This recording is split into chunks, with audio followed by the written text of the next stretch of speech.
Back this morning with some new fallout on that breaking news we brought you here on the show yesterday regarding President Trump scuttling a bipartisan congressional win aimed at making housing more affordable. It comes as he now tries to force Republicans to get behind an election overhaul bill that requires proof of citizenship. And all this comes as America's 250th New Year's, and the president looks ahead to a big rally at the Great American State Fair. Let's get more from NBC's Alice Barr.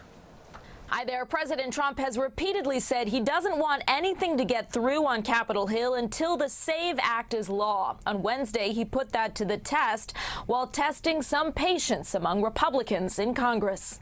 Overnight, the kickoff to the Great American State Fair, a 2-week celebration on the National Mall for the nation's 250th anniversary that President Trump began by touting his policies. We have the largest economy on earth.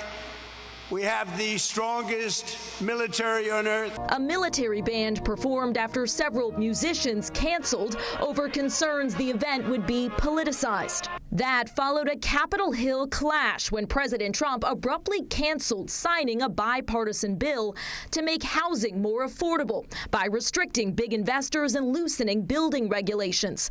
The president pressuring Republicans to pass the SAVE Act first, an election overhaul that requires voter ID. What he said is that the Save America Act is exponentially more important than the housing bill. Republicans balking at blowing up the filibuster to pass it, as Democrats argue the bill puts too many restrictions on voting. Republicans would rather make it harder to vote than easier to live in an affordable way. President Trump made the case for his priorities in a private meeting with Senate Republicans, where Louisiana Republican Bill Cassidy, who just lost his primary to a Trump-backed challenger, acknowledged a confrontation with the president over the Iran war. I'm not going to be bullied when I'm trying to get answers for the American people.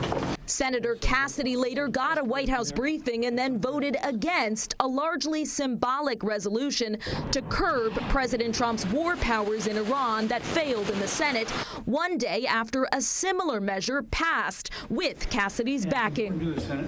House Speaker Mike Johnson said he would speak to President Trump about signing the housing bill that Republicans do want to run on in the midterms, while the speaker stressed the importance of the SAVE Act that also requires proof of citizenship and puts new limits on mail-in ballots, one of Democrats' key objections. In Washington, I'm Alice Barr. Back to you.